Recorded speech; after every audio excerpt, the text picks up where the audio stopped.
আসসালামু আলাইকুম, সবাইকে স্বাগতম।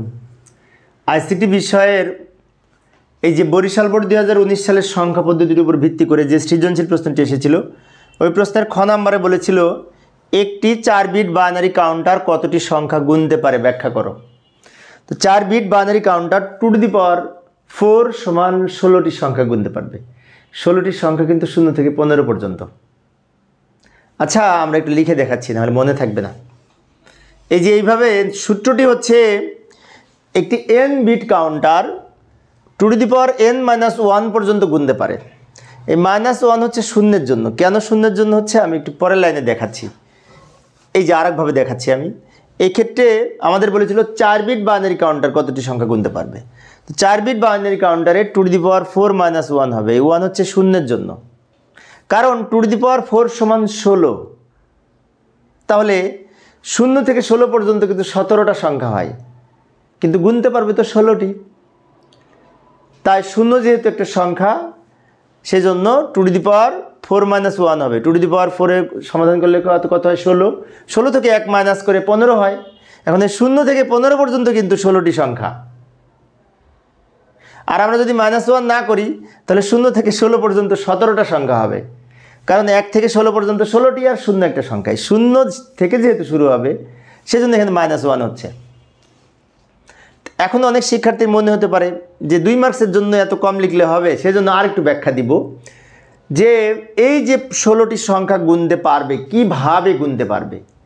এখন 0 থেকে 15 পর্যন্ত 16টা সংখ্যা, তাহলে 0 থেকে 15 পর্যন্ত যেহেতু 4 বিট বাইনারি কাউন্টার, তো 4টা বিট করে কতটি বিন্যাস তৈরি করা যায় ততটি সংখ্যা কাউন্ট করতে পারবে।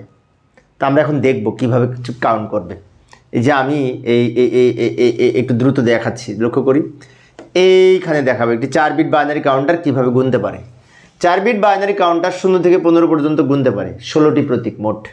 যেমন শূন্যের বাইনারি 4টা শূন্য, শূন্যের পদে কত? 1। 1-এর বাইনারি 3টে 0 1। আমরা এই কোড ধরেও করতে পারি। এই যে হেক্সাডেসিমেল সংখ্যা, এই কোড ধরে হেক্সাডেসিমেল সংখ্যা সমতুল্য 4 বিট বাইনারি মান বের করেছি, মনে আছে?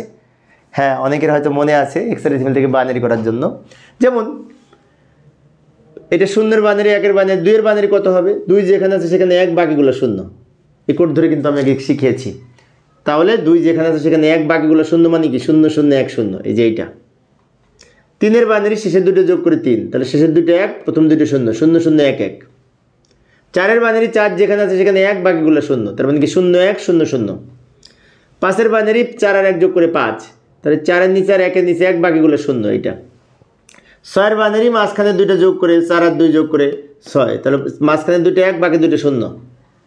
7-এর বাইনারি এই শেষে 3টা যোগ করে 7, 4 2 1, তাহলে শেষে 3টা 1, প্রথমটা 0। 8-এর বাইনারি 8 যেখানে আছে সেখানে 1, বাকিগুলো 0। 9-এর বাইনারি এইটা, অনুরূপভাবে 10-এর বাইনারি এইটা, 11-এর বাইনারি এইটা, 12-এর বাইনারি এইটা, 13-এর বাইনারি এইটা, 14-এর বাইনারি এইটা, আর 15 সবগুলো যোগ করে 15, তাই 15-এর বাইনারি 4টা 1। তাহলে একটি 4 বিট বাইনারি কাউন্টার 0 থেকে 15 পর্যন্ত গুনতে পারে, এবং 0 থেকে 15 পর্যন্ত যে কাউন্ট করবে, যেহেতু 4 বিট বলেছে, সব জায়গায় 4 বিট হবে। 0-এর বাইনারি একটা 0, 0-এর 4 বিট বাইনারি 4টা 0, 1-এর বাইনারি 1, 1-এর 4 বিট বাইনারি 3টা 0 1। এইভাবে 0 থেকে ঘুরে আবার 0-তে শুরু হবে। এইভাবে কাউন্ট করবে একটি কাউন্টারের কাজ তো কাউন্ট করা, তাই না? যে সার্কিট গণনার কাজ করে তাকে কাউন্টার বলে। আর একটি 4 বিট বাইনারি কাউন্টার 16টি প্রতীক গুনতে পারে, 16টি সংখ্যা গুনতে পারে 0 থেকে 15 পর্যন্ত। এইভাবে আমরা খ নম্বরের উত্তর লিখতে পারি। যদিও একটু বড় হয়েছে, কিন্তু বিস্তারিত তোমরা হয়তো বুঝতে পেরেছ। তো প্রিয় শিক্ষার্থী বন্ধুরা, এই প্রশ্নের বাকি যে সৃজনশীল প্রশ্নের উত্তর গ এবং ঘ আমার এই ভিডিও ডেসক্রিপশনে প্লে লিস্ট আছে, সেখানে সম্পূর্ণ প্রশ্নের উত্তর পারবে, তোমরা হয়তো দেখে নিতে পারবে। আমি মূলত আজকে এই খ নম্বর প্রশ্নের উত্তরের জন্য হাজির হয়েছিলাম। পরের ক্লাসটি দেখার আমন্ত্রণ রইল। খোদা হাফেজ।